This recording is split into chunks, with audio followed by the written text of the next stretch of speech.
현관문이 쾅 열리면서 검사 5명이 집 안으로 쏟아져 들어왔습니다. 뒤이어 경찰관 10명이 따라 들어왔습니다. 새 아버지가 소파에서 벌떡 일어나며 소리쳤습니다. 이게 무슨 짓이야? 당장 나가. 여긴 내 집이라고. 하면서 애인 여자를 감쌌습니다. 검사 한 명이 체포영장을 내밀며 차갑게 말했습니다.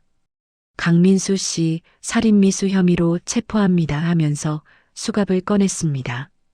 새 아버지가 제게 소리쳤습니다. 야, 이 미친년아. 내가 뭔데 감히 경찰을 불러? 넌 그냥 회사원 주제에. 하면서 손가락질했습니다. 저는 천천히 다가가 명함을 그의 얼굴 앞에 들이밀었습니다. 제 아버지가 누군지 이제 아시겠어요.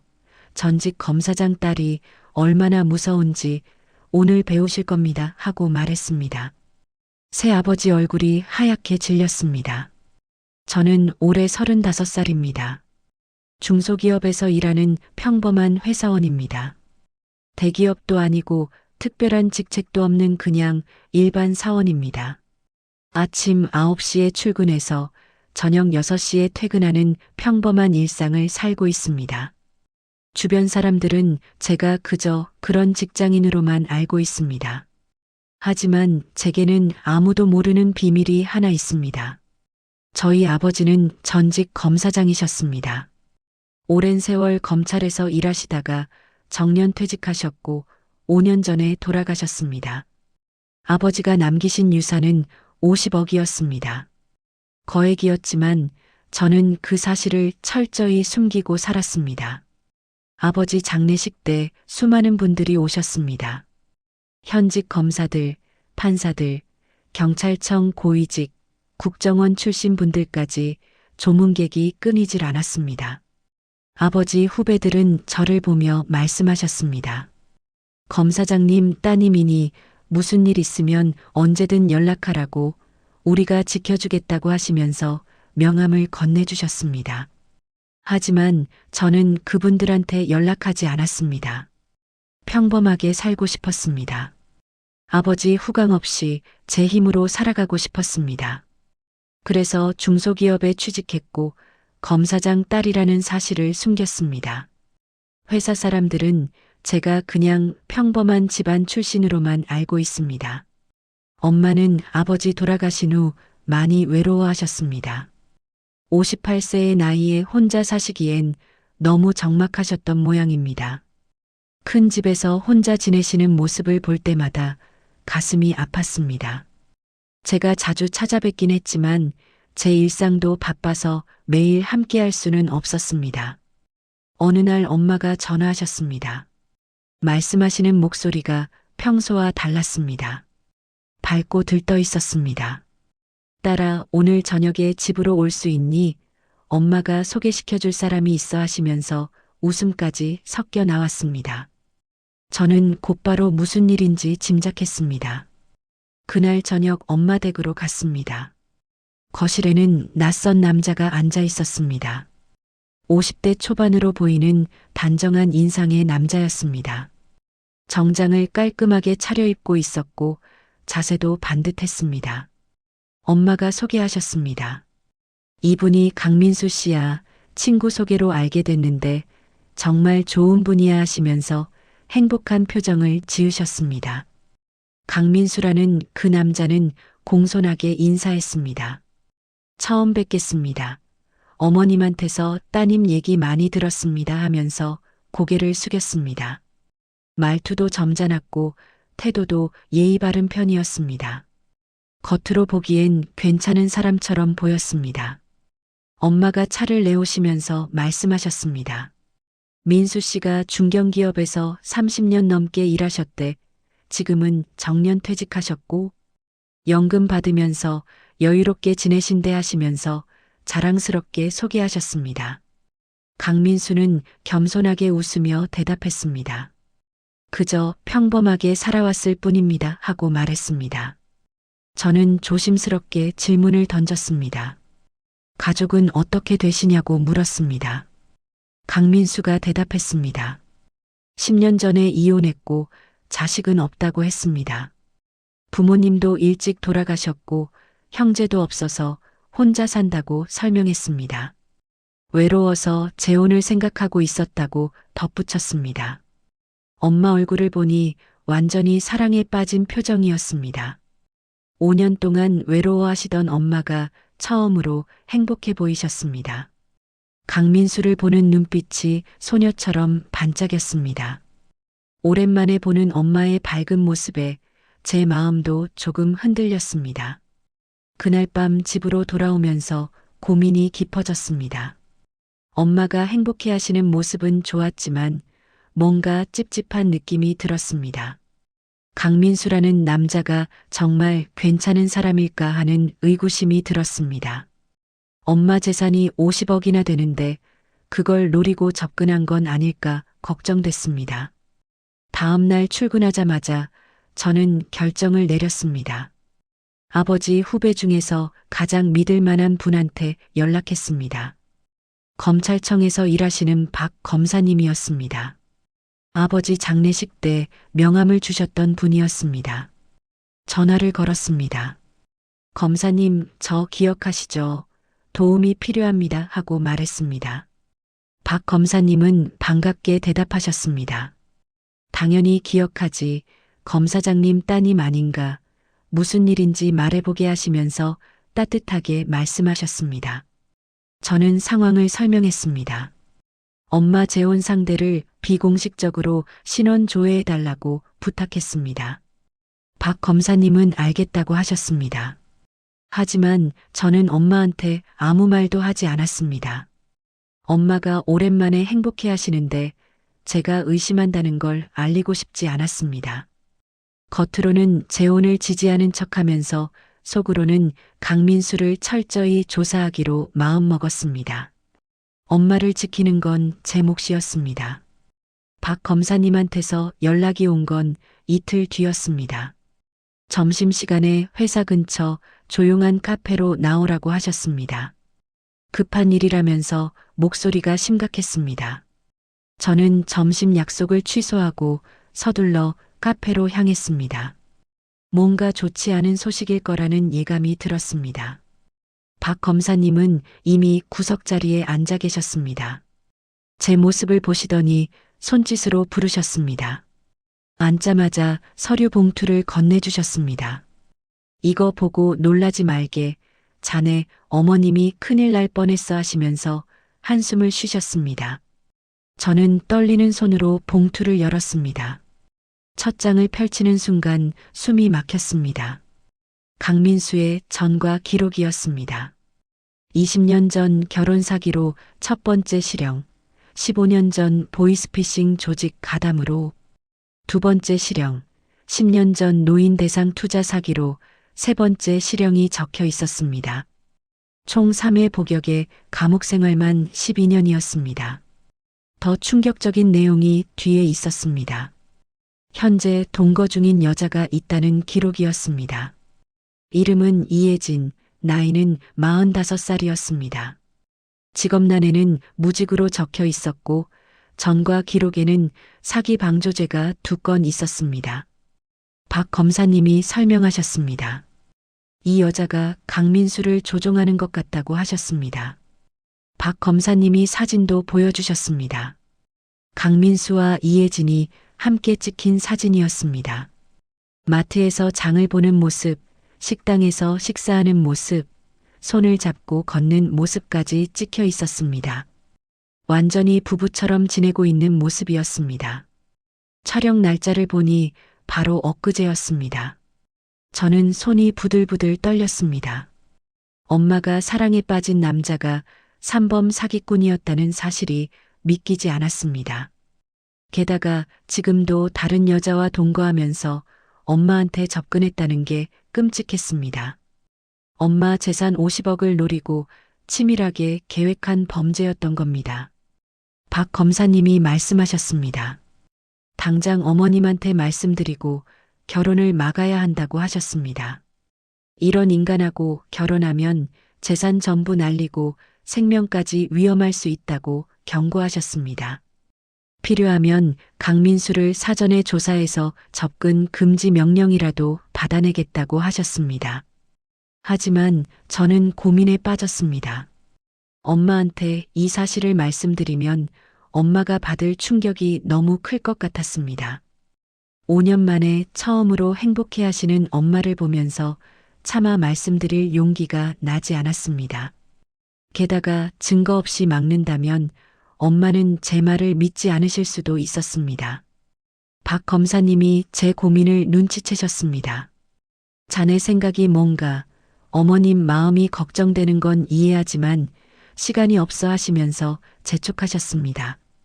저는 한참을 고민하다가 입을 열었습니다. 검사님, 제게 시간을 주세요. 제가 직접 증거를 잡겠습니다. 하고 말했습니다. 박 검사님이 놀라신 표정으로 물으셨습니다. 무슨 소리인가, 위험한 생각하지 말게 하시면서 만류하셨습니다. 하지만 저는 이미 마음을 정했습니다. 엄마가 직접 눈으로 보고 깨달으셔야 한다고 생각했습니다. 그래야 완전히 포기하고 상처에서 벗어나실 수 있을 것 같았습니다. 저는 박 검사님한테 부탁했습니다. 강민수와 이혜진을 24시간 감시해달라고 했습니다. 어디를 가든 무엇을 하든 전부 기록해달라고 했습니다. 그리고 두 사람의 대화를 녹음할 수 있으면 녹음도 해달라고 부탁했습니다. 완벽한 증거를 모아서 결정적인 순간에 엄마한테 보여드리겠다고 말했습니다. 박 검사님은 한참을 망설이시다가 동의하셨습니다. 알겠네. 자네 아버님 따님이니 만큼 믿어보겠네 하시면서 고개를 끄덕이셨습니다. 그리고 덧붙이셨습니다. 경찰청 쪽 후배들한테도 협조 요청하겠다고 국정원 출신 지인도 있으니 도청 장비 지원받겠다고 하셨습니다. 그날 밤 엄마한테서 전화가 왔습니다. 딸아, 민수 씨 어땠어? 괜찮은 사람 같지 않니 하시면서 들뜬 목소리로 물으셨습니다. 저는 최대한 밝게 대답했습니다.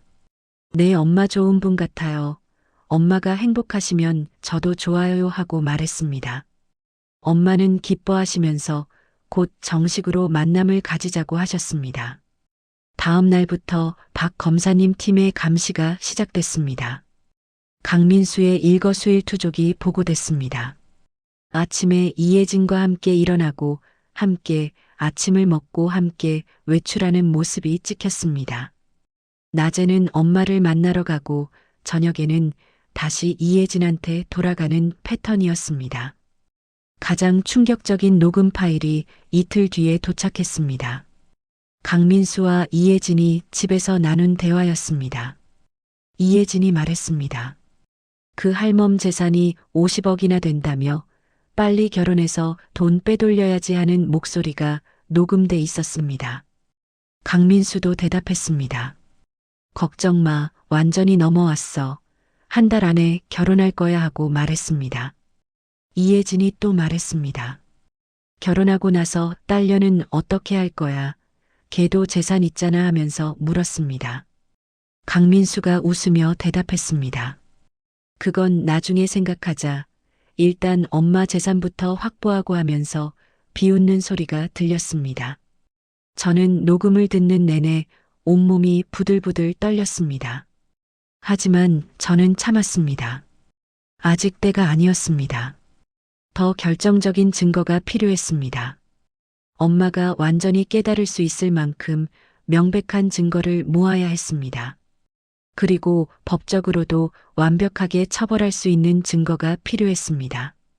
저는 박 검사님한테 계속 감시를 부탁했습니다. 엄마는 강민수와의 만남을 늘려가셨습니다. 일주일에 서너 번씩 만나셨고 매번 행복한 표정으로 돌아오셨습니다. 민수 씨가 정말 좋은 사람이야. 너무 다정하고 배려심도 많아 하시면서 자랑하셨습니다. 저는 그럴 때마다 미소를 지으며 대답했습니다. 엄마가 행복하시면 저도 좋아요 하면서 거짓말을 했습니다. 한 달이 지났습니다. 강민수가 정식으로 청혼했다는 소식을 들었습니다. 엄마가 전화하셨습니다. 따라 민수 씨가 프로포즈했어. 엄마 결혼해도 되겠지 하시면서 허락을 구하셨습니다. 저는 깊은 숨을 들이쉬고 대답했습니다. 네, 엄마 축하해요. 행복하세요 하고 말했습니다. 하지만 속으로는 복수를 다짐하고 있었습니다. 결혼식 날짜가 잡혔습니다. 한 달 뒤 5월 둘째 주 토요일이었습니다. 엄마는 행복에 겨워 매일 웨딩 준비로 바쁘셨습니다. 드레스를 고르시고 예식장을 알아보시고 하객 명단을 작성하시면서 소녀처럼 들뜨셨습니다. 저는 그런 엄마를 보며 가슴이 찢어지는 것 같았습니다. 박 검사님한테서 계속 보고가 들어왔습니다. 강민수와 이혜진의 대화 녹음이 매일 업데이트됐습니다.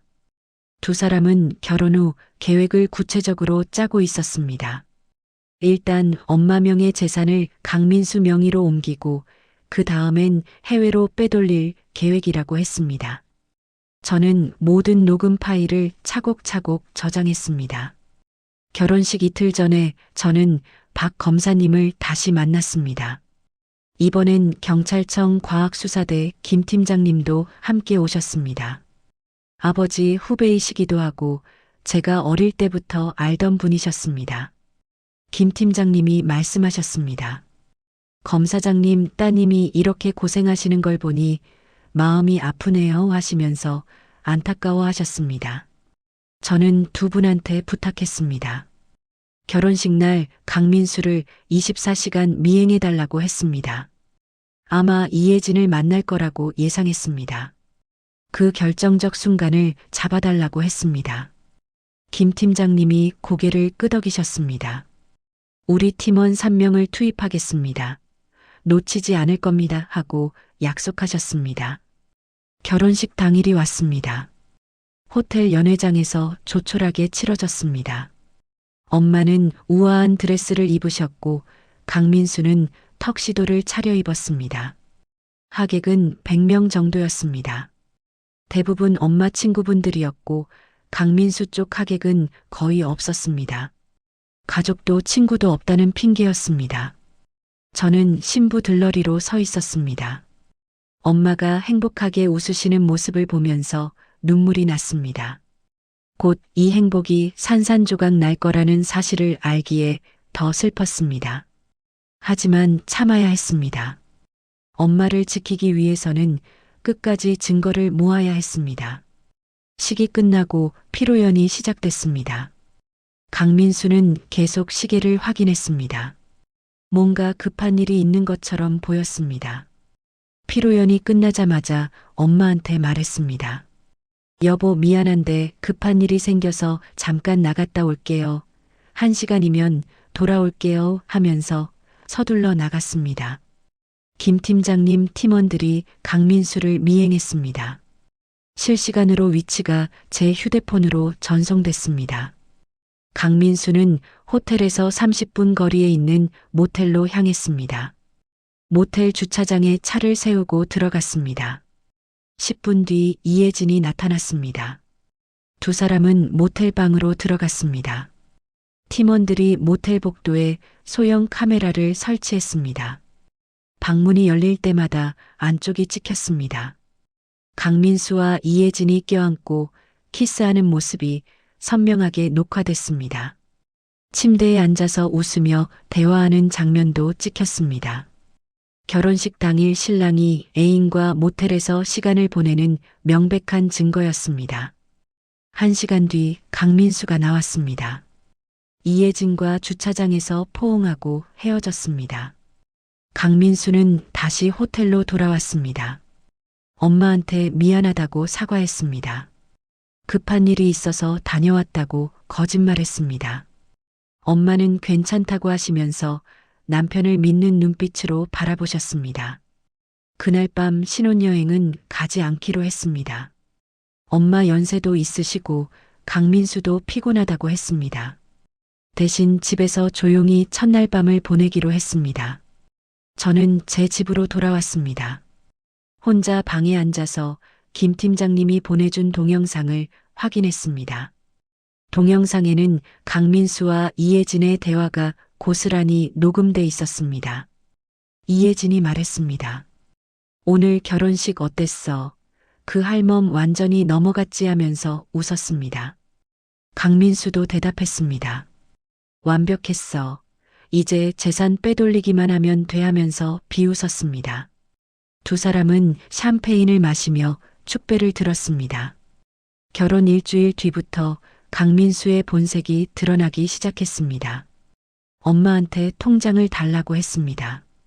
부부가 됐으니 재산 관리를 자기가 하겠다고 했습니다. 엄마는 순순히 통장 사본을 보여주셨습니다. 강민수는 잔액을 확인하고 만족스러운 표를 지었습니다. 저는 엄마한테 전화했습니다. 엄마 혹시 통장 관리 민수 씨한테 맡기실 거예요? 하고 조심스럽게 물었습니다. 엄마가 대답하셨습니다. 응, 남편이 관리하는 게 편할 것 같아.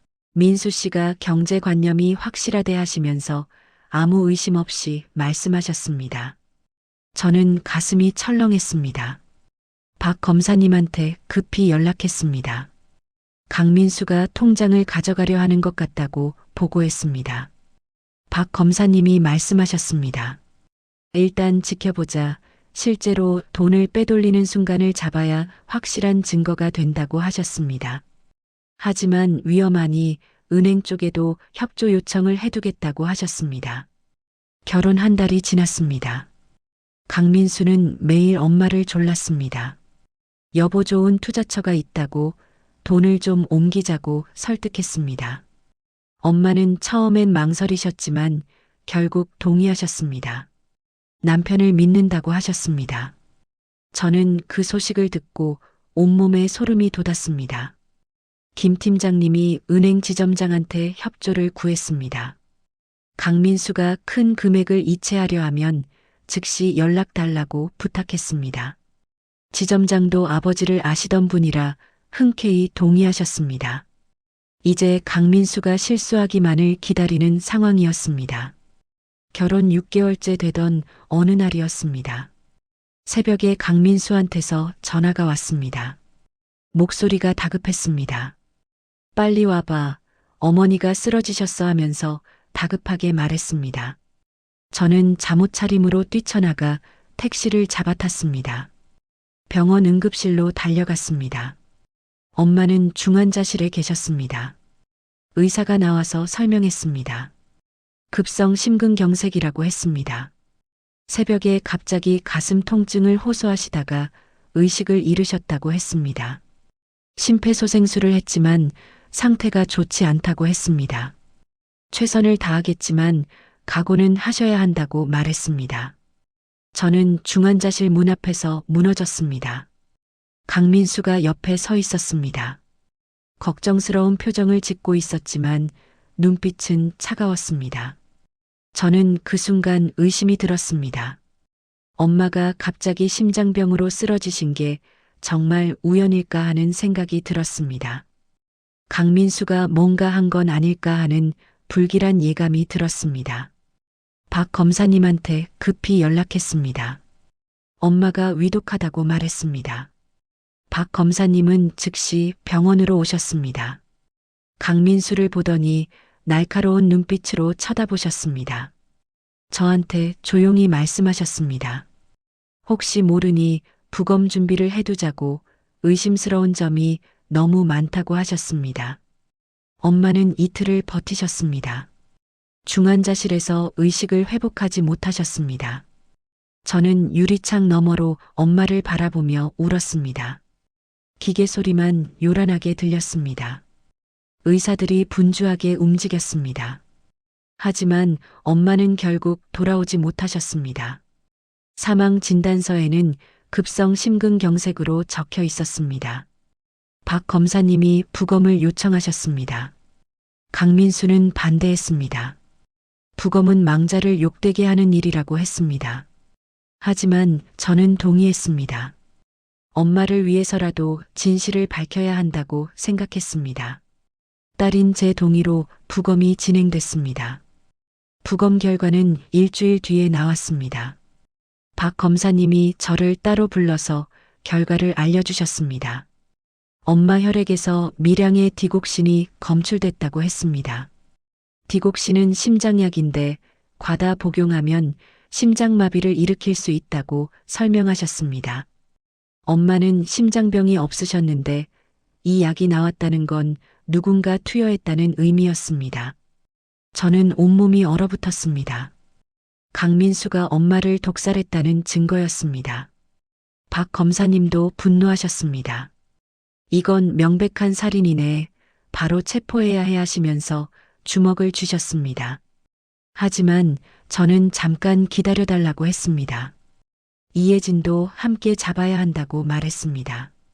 장례식이 치러졌습니다. 강민수는 슬픈 척했습니다. 영정 앞에서 울기까지 했습니다. 조문객들은 강민수를 위로했습니다. 아내를 잃은 남편을 동정하는 눈빛이었습니다. 저는 그 모습을 보며 구역질이 났습니다. 엄마를 죽인 살인자가 상주 행세를 하고 있었습니다. 장례를 치르는 동안 변호사가 찾아왔습니다. 유언장 집행을 위해서라고 했습니다.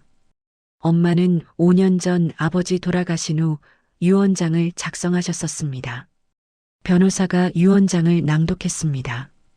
총 재산 50억 중에서 딸한테 40억을 상속하고 배우자한테는 10억을 상속한다는 내용이었습니다. 강민수 얼굴이 굳었습니다. 10억밖에 받지 못한다는 사실에 실망한 표정이었습니다. 하지만 곧 표정 관리를 했습니다. 저한테 다가와서 말했습니다. 어머님 유언을 존중하겠습니다. 40억 잘 관리하세요 하면서 건성으로 위로했습니다. 눈빛에는 탐욕만 가득했습니다. 3일장이 끝나고 집으로 돌아왔습니다. 엄마 집은 이제 강민수와 제가 공동 소유가 됐습니다.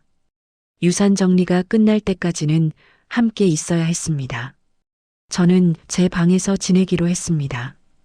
강민수는 안방을 차지했습니다. 엄마가 돌아가신 지 사흘밖에 안 됐는데 아무렇지 않은 표정이었습니다. 장례식 다음 날 오후였습니다. 초인종이 울렸습니다. 강민수가 나가서 문을 열었습니다. 낯익은 여자가 들어왔습니다. 이혜진이었습니다. 큰 가방을 들고 있었습니다. 마치 이사 오는 것처럼 짐을 잔뜩 가져왔습니다. 강민수는 아무렇지 않게 그녀를 맞아들였습니다. 저는 거실에 나가서 물었습니다.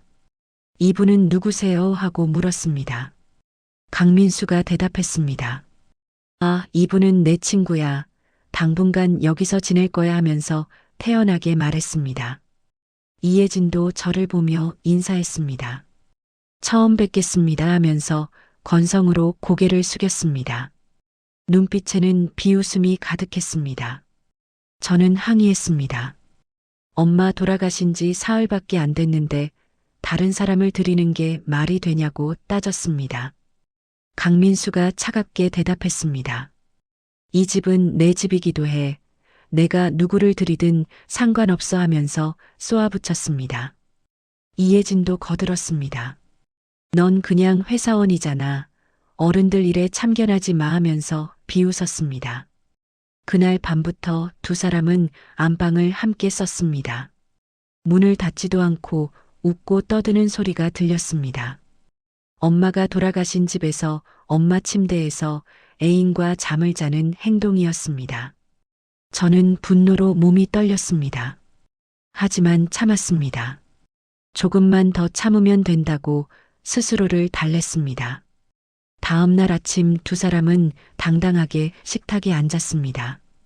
이혜진이 커피를 내렸습니다. 마치 자기 집인 것처럼 행동했습니다. 강민수는 신문을 보며 여유롭게 아침을 먹었습니다. 저를 보고는 말했습니다. 너 언제까지 여기 있을 거야? 자기 집으로 가지 하면서 쫓아내려 했습니다. 저는 차갑게 대답했습니다. 유산 정리 끝날 때까지는 여기 있을 겁니다 하고 말했습니다. 이혜진이 비웃었습니다. 40억 받았으면 됐지. 욕심이 많네 하면서 조롱했습니다. 저는 아무 대꾸도 하지 않았습니다. 휴대폰으로 두 사람 대화를 몰래 녹음하고 있었습니다. 일주일이 지났습니다. 두 사람은 점점 노골적으로 행동했습니다. 거실에서 껴안고 키스하는 모습도 서슴지 않았습니다. 저를 완전히 무시했습니다. 어차피 평범한 회사원이라고 생각했기 때문입니다. 강민수는 제게 말하기까지 했습니다. 너한테 받을 40억도 나중엔 우리 거야. 기다려 하면서 협박했습니다. 저는 그 말을 듣는 순간 확신했습니다. 두 사람이 저까지 죽일 계획을 세우고 있다는 걸 알았습니다. 엄마처럼 사고로 위장해서 죽이고 40억까지 차지하려는 계획이 분명했습니다. 박 검사님한테 즉시 보고했습니다. 이제 더 이상 기다릴 수 없다고 말했습니다. 박 검사님이 말씀하셨습니다. 며칠만 더 기다리자. 확실한 증거를 잡아야 한다고 하셨습니다. 자네 차량에 GPS와 블랙박스를 추가로 설치하겠다고 했습니다. 만약 브레이크 조작 같은 시도가 있으면 즉시 잡겠다고 약속하셨습니다. 저는 두려웠지만 동의했습니다. 이틀 뒤 제 차에 이상이 발견됐습니다. 출근하려고 차에 시동을 거는데 브레이크가 말을 듣지 않았습니다. 급히 차에서 내려 정비소에 견인을 요청했습니다. 김 팀장님, 부하 경찰관이 즉시 출동했습니다. 차를 확인한 결과 브레이크 오일이 전부 빠져 있었습니다. 누군가 일부러 구멍을 낸 것이었습니다. 경찰 과학수사대가 제 차를 정밀 감식했습니다. 브레이크 오일 라인에 작은 구멍이 뚫려 있었습니다. 날카로운 송곳 같은 걸로 찌른 흔적이었습니다. 시간이 지나면서 오일이 조금씩 새도록 설계된 교묘한 방법이었습니다. 고속도로에서 급제동하다가 사고 나라는 의도가 명백했습니다. 김 팀장님이 주차장 CCTV를 확보했습니다. 이틀 전 새벽 4시에 강민수가 제 차 밑으로 기어들어가는 모습이 찍혀 있었습니다. 20분 동안 뭔가 작업하고 나오는 장면이었습니다. 손에는 작은 공구 가방을 들고 있었습니다. 얼굴도 선명하게 나왔습니다. 완벽한 증거였습니다.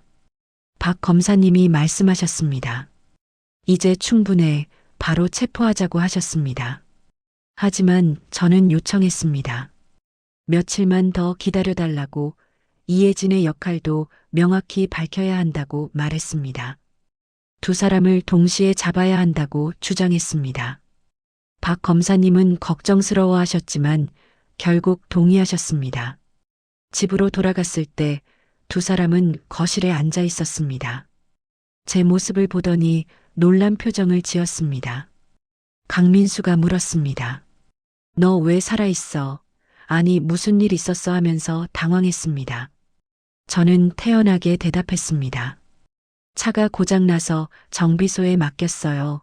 하고 말했습니다. 이혜진이 강민수를 째려봤습니다. 뭐 하는 거야? 제대로 못했잖아 하면서 핀잔을 줬습니다. 강민수가 변명했습니다. 분명히 했는데 왜 안 됐는지 모르겠어 하면서 머리를 극적였습니다. 두 사람은 제 앞에서 대놓고 그런 대화를 나눴습니다. 저를 완전히 무시하고 있었습니다. 저는 아무것도 모르는 척했습니다. 두 분 무슨 얘기하세요? 하고 물었습니다. 이혜진이 비웃었습니다. 너한테 할 얘기 아니야. 어른들끼리 하는 얘기니까 하면서 손을 내저었습니다. 강민수도 거들었습니다. 넌 그냥 회사원이나 계속해. 우리 일에 신경 끄고 하면서 쫓아내듯 말했습니다. 그날 저녁 두 사람은 술을 마셨습니다. 거실에서 소주와 안주를 차려놓고 떠들었습니다. 점점 목소리가 커졌습니다. 제 방문이 얇아서 대화가 다 들렸습니다. 저는 녹음기를 켜놓고 귀를 기울였습니다. 결정적인 증거를 잡을 수 있을 것 같았습니다. 이혜진이 말했습니다. 브레이크 조작도 제대로 못하면서 무슨 짓이야. 다음번엔 확실하게 해야 해 하면서 화를 냈습니다. 강민수가 사과했습니다. 미안해, 다음엔 실수 안 할게. 계단에서 밀어버릴까 하면서 다른 방법을 제안했습니다. 이혜진이 고개를 저었습니다. 그건 너무 티나 다른 방법 생각해봐 하고 말했습니다. 강민수가 또 말했습니다. 그냥 음식에 약 타는 게 제일 확실해. 어머니처럼 심장마비로 만들면 돼 하면서 웃었습니다. 이혜진도 동의했습니다. 그래, 그게 좋겠어. 일주일 안에 처리해. 40억 빨리 손에 넣어야지 하면서 잔을 부딪혔습니다. 두 사람은 제 죽음을 계획하며 건배했습니다. 저는 온몸이 부들부들 떨렸습니다. 엄마를 독살한 방법으로 저까지 죽이려는 계획이었습니다. 녹음기는 모든 대화를 선명하게 담고 있었습니다. 이제 결정적 증거가 충분했습니다. 박 검사님한테 즉시 녹음 파일을 전송했습니다. 내일 체포해달라고 문자를 보냈습니다. 다음 날 아침 두 사람은 여전히 당당했습니다. 식탁에 앉아서 아침을 먹으며 저를 쳐다봤습니다. 이혜진이 말했습니다. 너 언제까지 여기 있을 거야? 이제 좀 나가면 안 되겠니 하면서 노골적으로 쫓아냈습니다. 강민수도 거들었습니다. 내 방 우리가 쓸 거니까 짐 싸, 오늘 안으로 나가 하면서 명령했습니다. 저는 태연하게 대답했습니다. 제 집이기도 한데 왜 제가 나가야 하죠 하고 물었습니다. 강민수가 비웃었습니다. 내 집? 너 여기서 얼마나 낼 수 있는데 넌 그냥 월급쟁이잖아 하면서 조롱했습니다. 이혜진도 웃었습니다. 40억 받았으면 됐지. 더 이상 욕심 부리지 마 하면서 손가락질했습니다. 저는 그때 결심했습니다. 오늘 끝내자고 마음먹었습니다. 박 검사님한테 전화했습니다. 지금 바로 오시라고, 더 이상 못 참겠다고 말했습니다. 박 검사님이 알겠다고 하셨습니다. 1시간 안에 도착하겠다고 약속하셨습니다. 검사 5명과 경찰 10명을 데리고 가겠다고 하셨습니다. 1시간 동안 두 사람은 계속 저를 괴롭혔습니다. 이혜진이 제 방문을 열고 들어왔습니다. 이 방 우리가 쓸 거니까 짐 싸라고, 안 나가면 경찰 부른다고 협박했습니다. 저는 웃으며 대답했습니다. 경찰이요? 좋은 생각이네요 하고 말했습니다. 이혜진은 제 반응을 이해하지 못했습니다. 강민수가 거실에서 소리쳤습니다. 이제 참을 만큼 참았어. 오늘 안으로 내 짐 다 버릴 거야 하면서 위협했습니다. 저는 거실로 나갔습니다. 두 사람은 소파에 나란히 앉아 있었습니다. 마치 이 집 주인처럼 당당한 모습이었습니다. 엄마 사진을 보며 비웃기까지 했습니다. 초인종이 울렸습니다. 강민수가 일어나서 문을 열었습니다. 현관문이 열리는 순간 검사 5명이 쏟아져 들어왔습니다. 뒤이어 경찰관 10명이 따라 들어왔습니다. 강민수는 놀라서 뒤로 물러났습니다. 이혜진도 소파에서 벌떡 일어났습니다. 두 사람 모두 당황한 표정이었습니다. 박 검사님이 앞으로 나서셨습니다. 강민수 씨, 이혜진 씨, 살인 및 살인미수 혐의로 체포합니다 하시면서 체포영장을 내밀었습니다. 경찰관들이 수갑을 꺼냈습니다. 강민수가 소리쳤습니다. 이게 무슨 짓이야? 당장 나가 하면서 저항했습니다. 이혜진도 비명을 질렀습니다. 저는 천천히 두 사람 앞으로 걸어갔습니다. 명함을 꺼내서 강민수 얼굴 앞에 들이밀었습니다. 제 아버지가 누군지 이제 아시겠어요? 하고 차갑게 말했습니다. 명함에는 전직 검사장 영희라고 적혀 있었습니다. 강민수 얼굴이 하얗게 질렸습니다. 이혜진도 입을 다물지 못했습니다. 강민수가 명함을 보더니 손이 떨렸습니다. 전직 검사장이라는 글자를 보고 얼굴이 창백해졌습니다. 이혜진도 옆에서 명함을 훔쳐봤습니다. 그녀 역시 입을 다물지 못했습니다. 두 사람은 서로를 쳐다보며 패닉 상태에 빠졌습니다. 제가 그저 평범한 회사원이라고 믿었던 것이 완전히 무너지는 순간이었습니다. 박 검사님이 앞으로 나서시면서 말씀하셨습니다. 저는 서울중앙지검 박성훈 검사입니다. 고인이 된 검사장님의 후배이자 이 따님의 보호자이기도 합니다 하시면서 신분을 밝히셨습니다. 옆에 계시던 다른 검사들도 차례로 소개하셨습니다. 모두 아버지 후배 검사들이었습니다. 김 팀장님도 들어오셨습니다. 경찰청 과학수사대 김태현 팀장입니다.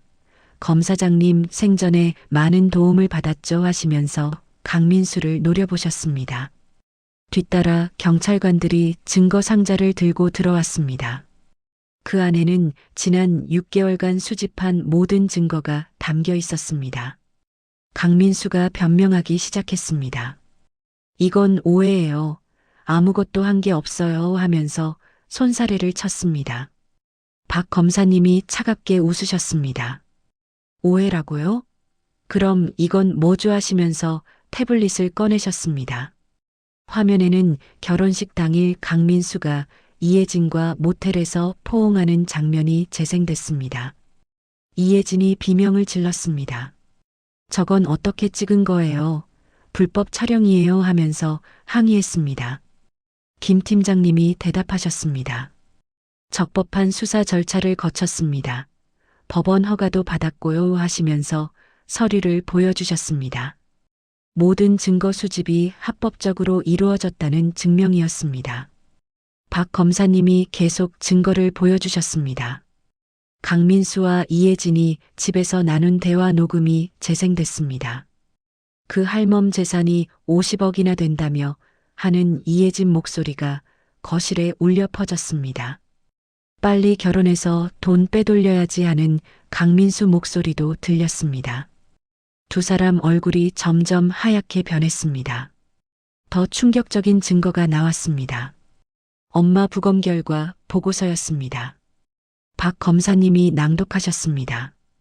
피해자 혈액에서 디곡신 검출, 과다 복용으로 인한 급성 심근경색 유발 판단하시면서 또박또박 읽으셨습니다.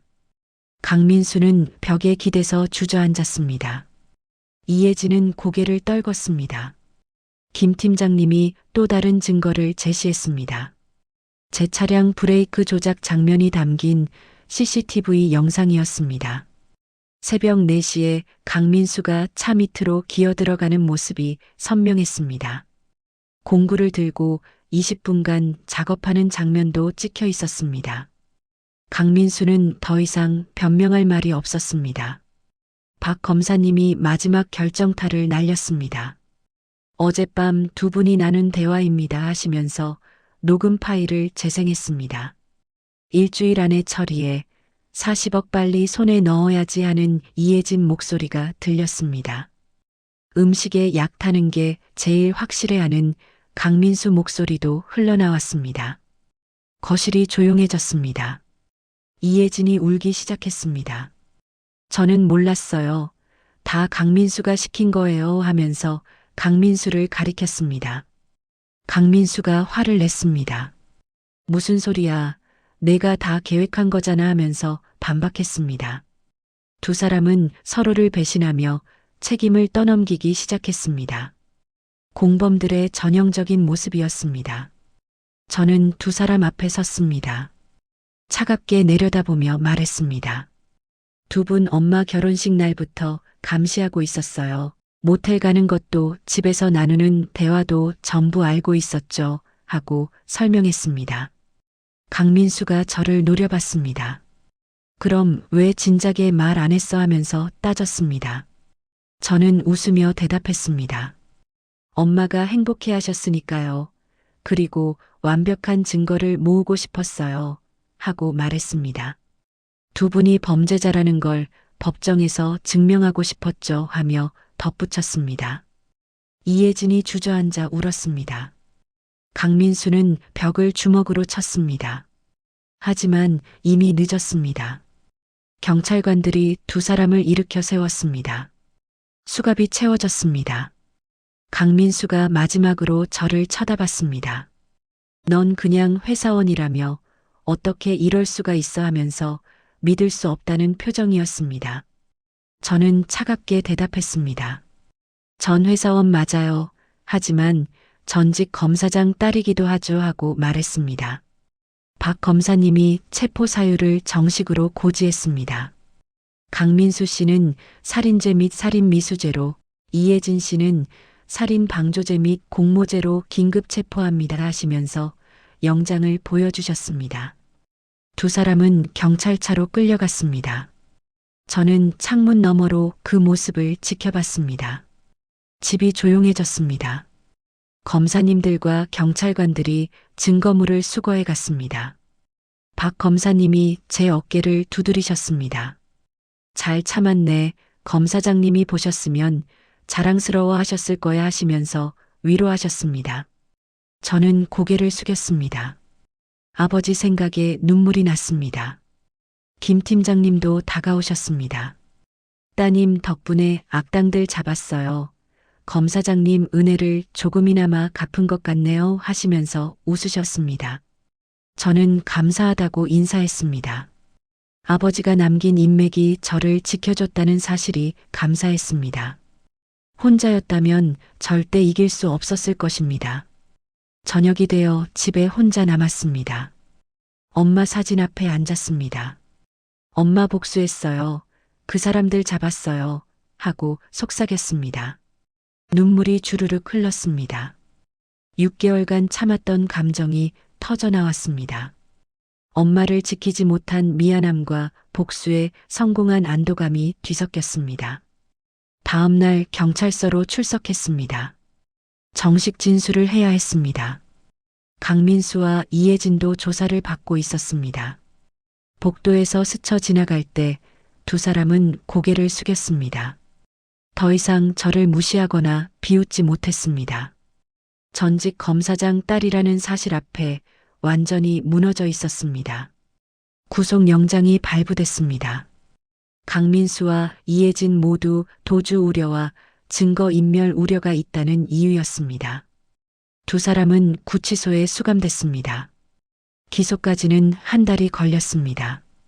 검찰이 완벽한 기소장을 만들기 위해 모든 증거를 재검토했습니다. 박 검사님이 직접 기소를 담당하셨습니다. 첫 번째 공판 날이 왔습니다. 서울중앙지방법원 형사 12부였습니다. 방청석은 기자들과 방청객들로 가득 찼습니다. 전직 검사장 딸이 살해 음모를 꺾었다는 소식이 언론에 보도됐기 때문입니다. 저는 증인석 옆에 앉아서 재판을 지켜봤습니다. 강민수와 이혜진이 수갑을 찬 채 입장했습니다. 두 사람 모두 초췌한 얼굴이었습니다. 한 달간 구치소 생활이 힘들었던 모양입니다. 강민수는 저를 보고 고개를 돌렸습니다. 이혜진은 눈물을 흘리고 있었습니다. 더 이상 당당하지 못했습니다. 재판장이 입장했습니다. 50대 중반의 여성 판사님이었습니다. 엄격한 표정으로 자리에 앉으셨습니다. 박 검사님이 기소장을 낭독하기 시작했습니다. 피고인 강민수는 피해자와 결혼 후 디곡신을 투여하여 살해했으며 피고인 이혜진은 이를 방조하고 공모했습니다 하는 내용이었습니다. 검사님이 증거를 제시했습니다. 부검 결과 보고서가 먼저 나왔습니다. 엄마 혈액에서 검출된 디곡신 수치가 법정에 공개됐습니다. 정상인이 복용할 이유가 없는 약물이라고 설명했습니다. 강민수가 약국에서 디곡신을 구매한 기록도 제시됐습니다. 처방전 없이 불법 구매한 증거였습니다. 다음으로 결혼식 당일 모텔 CCTV 영상이 재생됐습니다. 강민수와 이혜진이 포옹하고 키스하는 장면이 대형 화면에 나왔습니다. 방청석에서 술렁이는 소리가 들렸습니다. 강민수 변호사가 이의를 제기했습니다. 이건 살인과 무관한 증거입니다 하면서 항의했습니다. 박 검사님이 반박했습니다. 피고인의 결혼 목적이 순수하지 않았음을 보여주는 증거입니다 하시면서 설명했습니다. 결혼 당일에도 애인과 만났다는 사실은 처음부터 사기 결혼이었다는 증거라고 주장했습니다. 재판장이 고개를 끄덕이며 증거를 채택했습니다. 제 차량 브레이크 조작 영상도 공개됐습니다. 새벽 4시에 강민수가 공구를 들고 제 차 밑으로 기어 들어가는 모습이었습니다. 과학수사대 김 팀장님이 증인으로 출석해서 설명했습니다. 브레이크 오일 라인에 고의로 구멍을 냈고 이는 살인미수에 해당한다고 증언했습니다. 가장 결정적인 증거는 녹음 파일이었습니다. 강민수와 이혜진이 제 살해를 계획하는 대화였습니다. 음식에 약 타는 게 제일 확실해하는 강민수 목소리가 법정에 울려 퍼졌습니다. 일주일 안에 처리해야 하는 이혜진 목소리도 재생됐습니다. 방청석에서 탄식 소리가 나왔습니다. 두 번째 공판에서 저는 증인으로 출석했습니다. 증인석에 앉아 선서를 했습니다. 박 검사님이 질문했습니다. 피고인들이 증인을 어떻게 대했는지 말씀해 주시겠습니까? 하고 물었습니다. 저는 또박또박 대답했습니다. 평범한 회사원이라고 무시했고 제 방을 빼앗으려 했습니다. 하고 증언했습니다. 강민수 변호사가 반대 신문을 했습니다. 증인은 처음부터 피고인을 의심했다면서 왜 결혼을 허락했습니까? 하고 물었습니다. 저는 대답했습니다. 어머니가 행복해 하셨고 완벽한 증거를 모으고 싶었습니다. 하고 말했습니다. 변호사가 또 물었습니다. 그럼 어머니를 미끼로 쓴 겁니까? 하면서 공격했습니다. 박 검사님이 즉시 이의를 제기했습니다. 증인을 공격하는 질문입니다 하시면서 항의했습니다. 재판장이 받아들였습니다. 변호인은 질문 방식을 바꾸십시오 하고 주의를 줬습니다. 강민수 변호사는 더 이상 질문하지 않았습니다. 저는 증인석에서 내려왔습니다. 세 번째 공판에서는 양측 최후 진술이 있었습니다. 강민수가 일어나서 말했습니다. 죄송합니다. 제가 잘못했습니다 하면서 고개를 숙였습니다. 하지만 살인 의도는 없었다고 변명했습니다. 그냥 돈이 필요했을 뿐이라고 말했습니다. 재판장은 무표정하게 듣고 계셨습니다. 이혜진도 진술했습니다. 저는 강민수한테 이용당한 피해자입니다 하면서 울었습니다. 모든 계획은 강민수가 세웠고 자기는 따라갔을 뿐이라고 주장했습니다. 하지만 녹음 파일에는 이혜진이 지시하는 목소리가 선명했습니다. 변명은 통하지 않았습니다. 판결일이 왔습니다. 재판장이 판결문을 낭독하기 시작했습니다. 피고인 강민수는 금전적 이익을 위해 배우자를 살해했고 피해자의 딸까지 살해하려 했습니다 하시면서 범행의 죄질을 지적했습니다. 계획적이고 악랄한 범죄이며 반성의 기미가 보이지 않는다고 판단했습니다. 형량이 선고됐습니다. 피고인 강민수 살인죄 및 살인미수죄로 징역 20년을 선고합니다 하는 재판장 목소리가 울렸습니다. 강민수는 고개를 떨궜습니다. 이어서 이혜진 판결이 나왔습니다. 피고인 이혜진 살인 방조죄 및 공모죄로 징역 15년을 선고합니다 하셨습니다. 재판장이 추가로 말씀하셨습니다. 피고인 강민수가 상속받은 10억 원은 전액 몰수하며 피해자 유족에게 배상합니다 하고 판결했습니다. 저는 방청석에서 깊은 숨을 내쉬었습니다. 엄마를 위한 복수가 완성되는 순간이었습니다. 박 검사님이 저를 보며 고개를 끄덕이셨습니다. 판결이 나고 2년이 지났습니다. 저는 이제 37살이 됐습니다. 여전히 같은 회사에 다니고 있습니다. 평범한 회사원으로 살고 있습니다. 아무도 제가 전직 검사장 딸이라는 사실을 모릅니다. 그게 편했습니다. 조용히 살고 싶었습니다. 강민수와 이혜진은 각각 교도소에서 복역 중입니다. 강민수는 20년형을 받아서 앞으로 18년을 더 살아야 합니다. 이혜진은 15년형이라 13년이 남았습니다. 두 사람 모두 항소했지만 기각됐습니다. 대법원까지 갔지만 결과는 같았습니다. 형이 확정됐습니다. 몰수된 10억 원은 제게 돌아왔습니다. 저는 그 돈으로 재단을 만들었습니다. 아버지와 엄마 이름을 딴 재단이었습니다.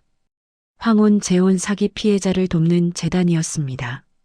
시니어 분들이 사기를 당하지 않도록 교육하고 피해자를 법적으로 지원하는 일을 했습니다. 박 검사님이 재단 이사로 함께 해주셨습니다. 김 팀장님도 자문위원으로 참여하셨습니다. 아버지 후배 검사들과 경찰관들이 재단을 도와주셨습니다.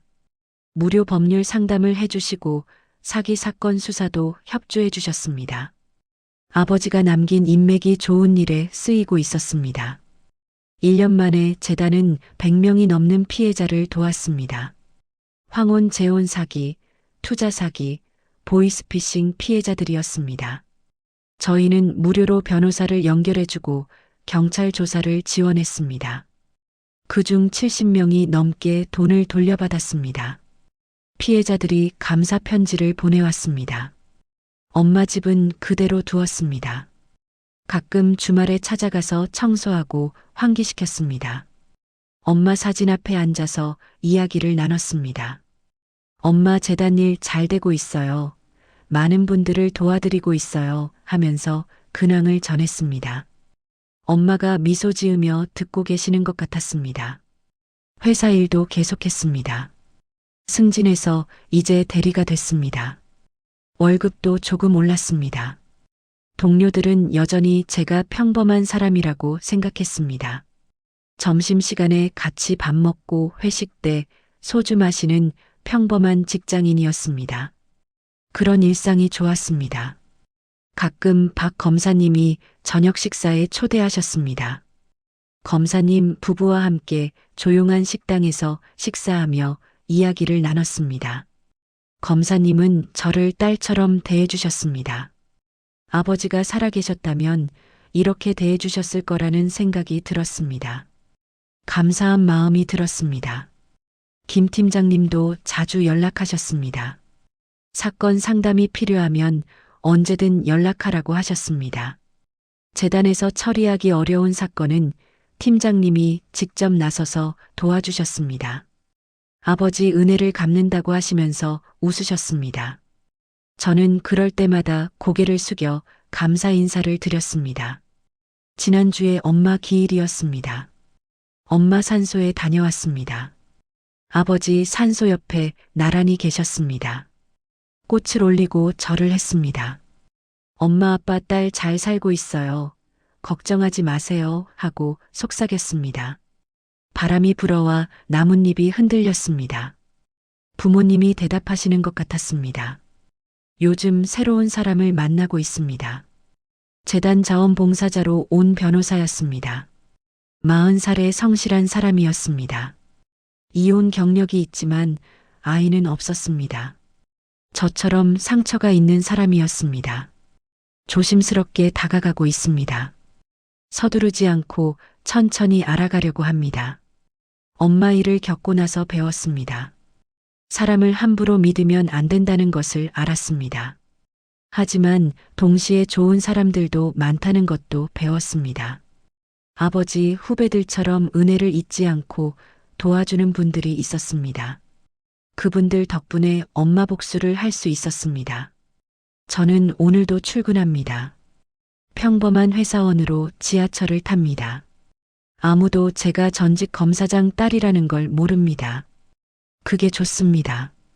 평범하게 살면서 재단 일로 좋은 일을 하는 삶이 행복합니다. 엄마와 아버지가 하늘에서 지켜보고 계실 겁니다. 엄마가 황혼 재혼한 남자는 처음부터 애인과 짜고 접근한 사기꾼이었습니다. 저를 평범한 회사원이라고 무시하며 엄마를 독살하고 저까지 죽이려 했습니다. 하지만 저는 전직 검사장 딸이었고 결혼 전부터 아버지 후배 검사들과 경찰관들을 동원해 6개월간 모든 증거를 수집했습니다. 계부는 징역 20년, 애인은 15년을 선고받았고 10억 원을 몰수당했습니다. 2년이 지난 지금 저는 그 돈으로 황혼 사기 피해자를 돕는 재단을 운영하며 평범하게 살고 있습니다. 평범해 보인다고 함부로 대하면 안 된다는 걸 그들은 법정에서 배웠습니다.